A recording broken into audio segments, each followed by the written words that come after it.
Hello दोस्तों, कैसे हो आप सब लोग। आशा करता हूँ आप सब लोग अच्छे होंगे। हाजिर हूँ मैं और स्वागत करता हूँ आपका आप ही के अपने चैनल एग्जाम सक्सेस मंत्रा पे। तो दोस्तों, जैसे कि पता है आपको कि आजकल हमारे चैनल एग्जाम सक्सेस मंत्रा पर आपका क्या चल रही है, एंशियंट हिस्ट्री की सीरीज चल रही है, जिसके अंतर्गत हम जो भारत के इतिहास को जानने का जो प्राचीन स्रोत है उसका हम अध्ययन कर चुके हैं।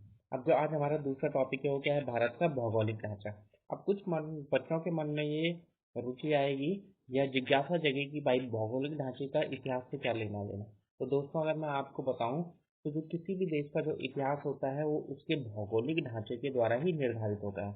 अगर हमें भारत का इतिहास जानना है तो हमें भारत के भौगोलिक ढांचे का अध्ययन अवश्य ही रूप से करना पड़ेगा, क्योंकि जो भारत का भौगोलिक ढांचा है उसके द्वारा ही क्या होगा, भारत का इतिहास भी प्रभावित होगा। तो चलिए अब हम अध्ययन करते हैं। जो आज का हमारा टॉपिक है भारत का भौगोलिक ढांचा, आधा अध्ययन आज इसका करेंगे और आधा हम इसका दूसरे पार्ट में करेंगे। अब देखिए, सबसे पहले ठीक है, दो बंदरगाहों के नाम आते हैं प्राचीन भारतीय इतिहास में। अब वो दो बंदरगाह कौन कौन से, आपका अरिकमेडु और महाबलीपुरम। ठीक है, अरिकमेडु, महाबलीपुरम और कावेरी पट्टनम के बंदरगाह कहाँ है, कोरोमंडल तट पर स्थित है। तो ये बंदरगाह आपके तीन बंदरगाह, एक क्या हो गया आपका अरिकमेडु, दूसरा महाबलीपुरम और तीसरा कावेरी पट्टनम। आपसे कई बार सीधा सीधा ये क्वेश्चन पूछा गया कि प्राचीन भारत के कौन कौन से बंदरगाह थे। तो प्राचीन भारत के जो बंदरगाह है उनका नाम क्या हो गया, एक अरिकमेडु हो गया, महाबलीपुरम हो गया और तीसरा क्या हो गया, कावेरी पट्टनम। ये तीनों के तीनों बंदर कहाँ स्थित है, कोरोमंडल तट पर स्थित है। अब देखिए दोस्तों, अगर मैं आपको बताऊं तो कोरोमंडल तट कहाँ है आपका।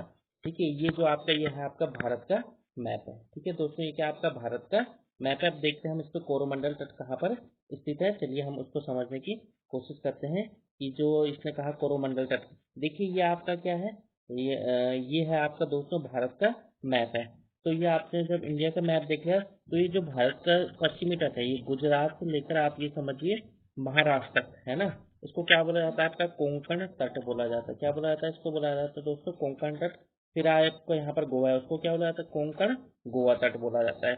फिर ये जो आपका केरल का भाग दिखाई दे रहा है इसको बोला जाता है आपका क्या, मालाबार तट। इसको क्या बोला जाता है, मालाबार तट बोला जाता है। और ये जो आपका इस तरफ दिखाई दे रहा है यानी तमिलनाडु और जो आंध्र प्रदेश का क्षेत्र, इसको बोला जाता है आपका कोरोमंडल तट। और जो ऊपर आपका उड़ीसा और बंगाल का क्षेत्र, इसे बोला जाता है उत्तरी सरकार। क्या बोला जाता है इसे, उत्तरी सरकार। तो दोस्तों, जो हमने अभी तीन बंदरगाह पढ़े, कौन कौन से बंदरगाह पढ़े हमने, अरिकमेडु, महाबलीपुरम और कावेरीपट्टनम। वो कहाँ स्थित है, कोरोमंडल तट पर स्थित है। यानी आप ये कह सकते हैं जो प्राचीन तीनों के तीनों बंदरगाह थे आंध्र प्रदेश और तमिलनाडु के क्षेत्र में स्थित थे। तो आपको दोस्तों सबसे पहले याद रखना है ना, कि जो मतलब गुजरात और मुंबई का, तो इसको क्या बोला जाता है, आपको कोंकण बोला जाता है। फिर अगला तरफ आता है आपका गोवा, फिर आता है आपका मालाबार और इस तरफ आता है आपका कोरोमंडल और उत्तरी सरकार तट आता है दोस्तों। तो चलिए अब हम आगे बात करते हैं। तो पहली चीज तो हमने क्या देख ली कि जो क्या है हमारे पास, ठीक है, अरिकमेडु, महाबलीपुरम और कावेरी पट्टनम है, ये प्राचीन बंदरगाह हैं। ये कहाँ स्थित है, आपके कोरोमंडल तट, यानी ये जो भारत का पूर्वी भाग है आंध्र प्रदेश और तमिलनाडु, वो कहाँ स्थित है। अब अगर हम अगली बात करें, ठीक है, ठीक है, उड़ीसा का समुद्रवर्ती प्रदेश जो कलिंग कहलाता था, उसकी उत्तरी सीमा महानदी और गोदावरी और दक्षिणी सीमा गोदावरी से बनती थी। जैसे कि मैंने आपको बताया जो उत्तरी सरकार में आता है ना, कौन, कलिंग, यानी जो वर्तमान उड़ीसा है, तो उसकी सीमा किसके द्वारा निर्धारित होती है, आपकी महानदी और गोदावरी नदी द्वारा किसकी सीमा निर्धारित होती थी, कलिंग राज्य की, या आप कह सकते हो वर्तमान जो उड़ीसा है उसकी सीमा निर्धारित होती थी। अगर हम आगे बात करें, है ना, अभी मैं आपको ये सारा मैप में भी दिखाऊंगा। देखिए आंध्र प्रदेश के उत्तर में गोदावरी और दक्षिण में कौन सी नदी बहती है, कृष्णा नदी बहती है। सात वाहनों के काल में यहाँ अनेक नगर और बंदरगाह बने।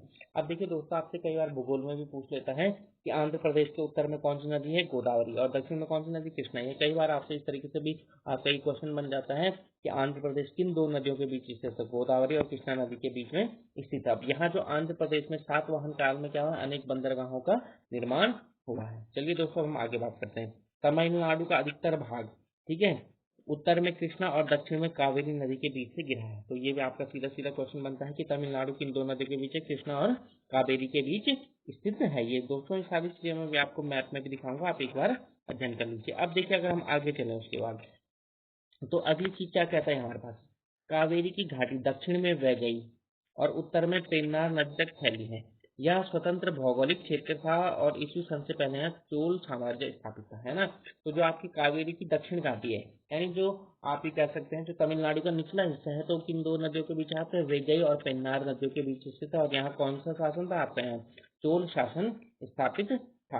अब अगर हम बात करें अगला, ठीक है, अरिकमेडु महाबलीपुरम और कावेरीपट्टनम के बंदरगाह का कोलो बंदर तट पर स्थित है, ये मैं आपको पहले बता चुका हूँ। उत्तर में ताप्ती, ठीक है, यानी जिसको हम क्या बोलते हैं दमनगंगा। आपसे एक क्वेश्चन एक बार पूछा गया था किसी एग्जाम में कि ताप्ती का प्राचीन नाम क्या था, दमनगंगा।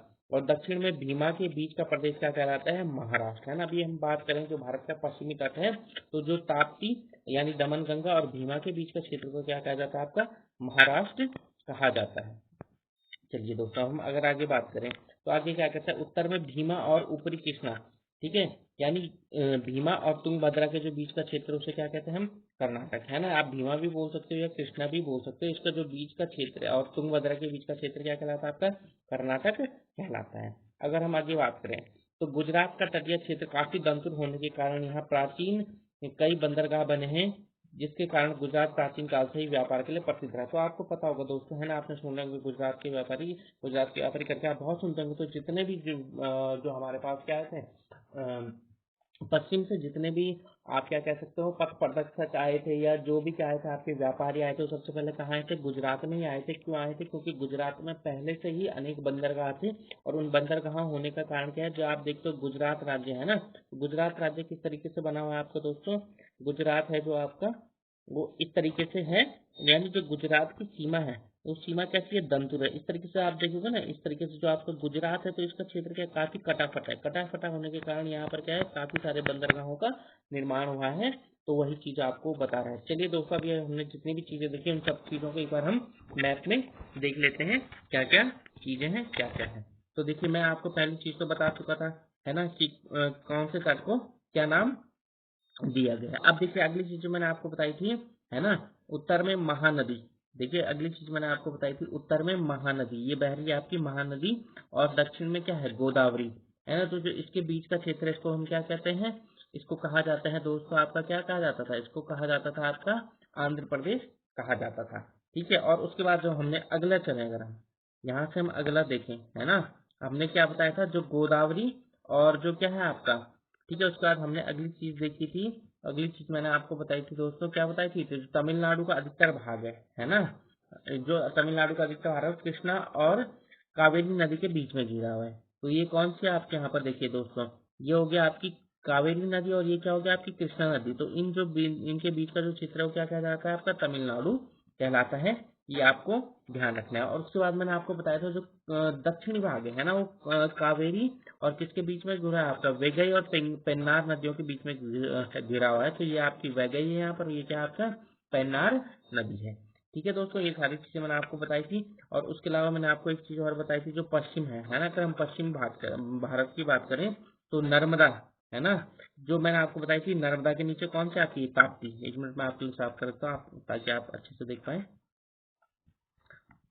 उसके बाद दोस्तों मैंने आपको क्या बताया था, ठीक है, किन दो बीचों के क्षेत्र को हम क्या कहते हैं, क्या कहा जाता है आपका, महाराष्ट्र। तो किस किस के बीच के क्षेत्र का आपका महाराष्ट्र कहा जाता है, मैंने यहाँ पे आपको बताया था ताप्ती और जो कौन सी नदी है आपकी, ठीक है, दूसरी बताई थी मैंने आपको वैगई नदी, है ना, सॉरी, क्या बोलते हैं आपकी ताप्ती और भीमा के बीच का क्षेत्र, यहाँ पर आपकी कहीं भीमा नदी रहती है, तो उसके बीच के क्षेत्र को हम क्या बोलते हैं, महाराष्ट्र बोलते हैं। क्या बोलते हैं उसको, महाराष्ट्र कहा जाता है। और उसके बाद अगर हम आगे चले तो मैंने आपको क्या बताया था, है ना, जो कृष्णा यानी जो भीमा और तुंगभद्रा के बीच का क्षेत्र है उसको क्या कहा जाता है, आपका कर्नाटक कहा जाता है। तो ये आगे आपके भीमा और यहाँ पर आपकी कहीं तुंगभद्रा बह रही, तो उसके बीच के क्षेत्र को क्या कहा जाता है, आपका कर्नाटक कहा जाता है। तो ये तो जो हमारे भारत का जो तटीय विभाजन था वो मैं आपको बता चुका हूँ, किस तरीके से जो भारत का है प्राचीन काल में भारत का विभाजन किया गया था। और ये रहा आपका गुजरात। देखिए, गुजरात का क्षेत्र आपको किस तरह से कटा फटा दिखाया गया, इसलिए यहाँ पर क्या है, प्राचीन काल में अनेक बंदरगाहों का निर्माण हुआ था। अब हम और उसके बाद आगे बात करें तो चलिए आगे अगर हम बात करें तो आगे देखते हैं हम आगे क्या हमारे पास, ठीक है, आगे कैसा है आपके पास। अब देखिए, गुजरात के बंदरगाहों के लिए मालवा महत्वपूर्ण पृष्ठ प्रदेश था, इसलिए मालवा तथा गुजरात पर अधिकार स्थापित करने के लिए दक्षिण और उत्तरी शक्तियों के बीच युद्ध हुआ करता था। है ना। अब देखिए जो गुजरात से लगा हुआ क्षेत्र है, मालवा यानी मध्य प्रदेश, गुजरात ये बोल लीजिए आप, है ना। इसको आप क्या बोल सकते हो, मालवा, यानी ये जो क्षेत्र हो गया आपका, ये क्या कहलाता है आपका, मालवा कहलाता है ना। ये रहा आपका मालवा का पठार भी लिखा होगा आपका, जो ये क्षेत्र कहलाता है ये मालवा कहलाता है। तो ये क्या कह रहा है, जो मालवा का पठार है, जो मालवा क्षेत्र है, गुजरात के क्षेत्रों के लिए क्या करता था, पृष्ठ भाग का काम करता था। अर्थात क्या हो गया, जो ये क्षेत्र था, इस क्षेत्र से जो भी भारत में जो खनिज संपदा या जिस भी चीज का उपजाऊ होता था या उपजाई जाती थी, वो इन्हीं क्षेत्रों से होकर कहाँ तक पहुंचता था, आपका गुजरात तक पहुंचता था। यानी इस क्षेत्र पर जिसका भी आधिपत्य होगा, वो पूरे के पूरे गुजरात के जो क्या होगा, आपका व्यापार होगा, उसको प्रभावित करेगा। क्योंकि अगर किसी भी व्यक्ति को गुजरात पहुंचना तो इस क्षेत्र से आकर गुजरेगा, और जब वो इस क्षेत्र से आकर गुजरेगा तो उस पर क्या लगाया जाएगा, टैक्स लगाया जाएगा, जिससे उस राज्य की आमदनी में क्या होगी, वृद्धि होगी। तो इसलिए क्या कह रहे हैं, जो मालवा पर अधिकार करने के लिए, मालवा तथा गुजरात पर अधिकार करने के लिए उत्तरी शक्तियों और दक्षिणी शक्तियों के बीच क्या होता था, अनेक युद्ध होते थे। क्योंकि जो भी पश्चिमी यात्री आता था वो हमेशा पहले कहाँ आता था, पश्चिमी तट पर आता था। पश्चिमी तट पर भी मुख्यतः कहाँ आता था, गुजरात आता था। इसीलिए गुजरात और जो मालवा का क्षेत्र था, है ना, उस पर अधिकार करने के लिए उत्तरी भारत की शक्तियों और दक्षिणी भारत की शक्तियों के बीच अक्सर ही युद्ध हुआ करते थे। अब चलिए आगे बात करते हैं। इस क्षेत्र पर अधिकार करने हेतु ईसा की पहली और दूसरी सदियों में शकों और सातवाहनों ने अनेक लड़ाइयां लड़ी, ठीक है। और 18वीं सदी में मराठा और राजपूतों ने ऐसी लड़ाइयां लड़ी, है ना। तो दोस्तों ये बता रहा है कि जो क्षेत्र मैंने बताया आपको, इस क्षेत्र पर अधिकार करने के लिए अनेक शासनों की लड़ाई लड़ी है, जिसमें उसने क्या बताया, दूसरी सदी में शकों और सातवाहनों ने लड़ी, 18वीं सदी में मराठा और राजपूतों ने इस क्षेत्र पर अधिकार करने के लिए लड़ाइयां लड़ी है। अगर हम आगे बात करें तो विंध्य पर्वतमाला भारत को दो बराबर भागों में विभाजित करती है। द्रविड़ बोलने वाले विंध्य के दक्षिण में और आर्य भाषा बोलने वाले उत्तर में रहते हैं। विंध्य और दोनों के बीच में, विंध्य में कौन रहते हैं, आदिवासी लोग रहते हैं। तो जैसा आपको पता है, जो भारत के बीचों बीच जो पर्वतमाला है उसको हम क्या बोलते हैं दोस्तों, विंध्य पर्वतमाला बोलते हैं। क्या बोला जाता है दोस्तों, उसको विंध्य पर्वतमाला बोलते हैं।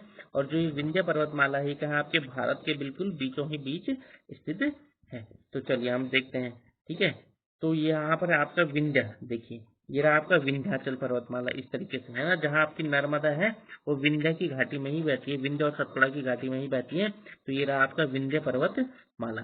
अब देखिए विंध्य पर्वतमाला के ऊपर में कौन रहते हैं, आर्य भाषा वाले बोलने वाले लोग, और दक्षिण में कौन रहते हैं, द्रविड़ भाषा वाले लोग, और इस बीच में कौन रहते हैं, आपके आपके आदिवासी लोग निवास करते हैं। तो ये चीज आपको ध्यान रखनी है। अगर हम आगे बात करें, ठीक है दोस्तों, अब अगर हम आगे बात करें तो प्राचीन काल में जब पकाई गई ईंटों का इस्तेमाल नहीं होता था, तब लकड़ी के मकान बनाए जाते थे। इनके अवशेष पाटलिपुत्र में मिले हैं, जहां देश की प्रमुख राजधानी थी, पहली प्रमुख राजधानी स्थापित थी। आपसे पूछा जा सकता है कि भारत की जो पहली प्रमुख राजधानी थी उसकी स्थापना कहाँ हुई थी, तो कहाँ हुई थी उसकी स्थापना, पाटलिपुत्र में हुई थी। ऐतिहासिक युगों में पत्थर के मंदिरों और प्रस्तर मूर्तियों का निर्माण उत्तर भारत के मैदानों की अपेक्षा दक्षिण भारत में अधिक हुआ है ना। तो ये क्या कह रहा है, जो प्राचीन काल था यानी ऐतिहासिक युग, यानी जब के हमें साक्ष्य मिलने स्टार्ट होते हैं और जिसकी हमने भाषा भी पढ़ ली है, उसको क्या बोला जाता है, आपका ऐतिहासिक बोला जाता है। तो उस समय जो पत्थर के मंदिर और मूर्तियों का निर्माण उत्तर भारत की अपेक्षा दक्षिण भारत में अधिक होता था। तो आपसे पूछा जा सकता है जो प्राचीन में ऐतिहासिक भारत में, ठीक है, पत्थरों की मंदिरों और मूर्तियों का निर्माण किस भाग में अधिक हुआ, तो कौन से भाग में अधिक हुआ, दक्षिणी भाग में अधिक हुआ है। ये चीज आपको ध्यान रखनी है। चलिए अब आगे बात करते हैं। तांबे के भंडार झारखंड के सिंह भूमि जिले और राजस्थान की खेतड़ी में मिले हैं। अब जो प्राचीन भारत है या वर्तमान में जो तांबे के भंडार मिलते हैं कहाँ मिलते हैं, झारखंड के सिंह भूमि जिले में मिलते हैं और राजस्थान की खेतड़ी में मिलते हैं। अब देखो तांबे में उपयोग में लाई गई पहली धातु थी, इसलिए हिंदू इसे पवित्र मानने लगे और ताम्र पत्रों का धार्मिक अनुष्ठानों में प्रयोग होने लगा। तो आपसे पूछा जा सकता है कि प्राचीन मनुष्यों द्वारा कौन सी धातु सर्वप्रथम प्रयोग में लाई गई थी, तो कौन सी लाई गई थी, तांबा लाई गई थी। तो इसीलिए क्या करते हैं, हिंदू लोग इसे पवित्र मानते हैं, उसका उपयोग धार्मिक अनुष्ठानों में भी होने लगा था। तो ठीक है दोस्तों, आज हम इतना ही रखते हैं। कल हम यहाँ से आगे अध्ययन करेंगे, यानी प्राचीन भारत में और कौन सी धातुएं उत्पादित होती थी, कहाँ कहाँ मिलती थी, और किस तरीके से जो भारत का भौगोलिक ढांचा है वो भारत के इतिहास को प्रभावित करता है। तो ठीक है दोस्तों, आशा करता हूँ मेरे द्वारा जो आपको कंटेंट दिया जा रहा है अवश्य ही आपके काम आएगा और आपको अच्छा भी लग रहा होगा। और आप इसी तरीके से हमारे चैनल एग्जाम सक्सेस मंत्र से जुड़े रहिए। और हाँ, अगर आपको हमारा कंटेंट अच्छा लगता है तो आप अपने दोस्तों भाइयों के साथ भी इसे शेयर कर सकते हैं और आप उन्हें बता सकते हैं कि आप एक चैनल एग्जाम सक्सेस मंत्र है जिससे आप अपने वन डे एग्जाम की तैयारी कर सकते हैं। तो ठीक है दोस्तों, स्वस्थ रहिए, मस्त रहिए, पढ़ते रहिए और हमारे चैनल एग्जाम सक्सेस मंत्र से जुड़े रहिए।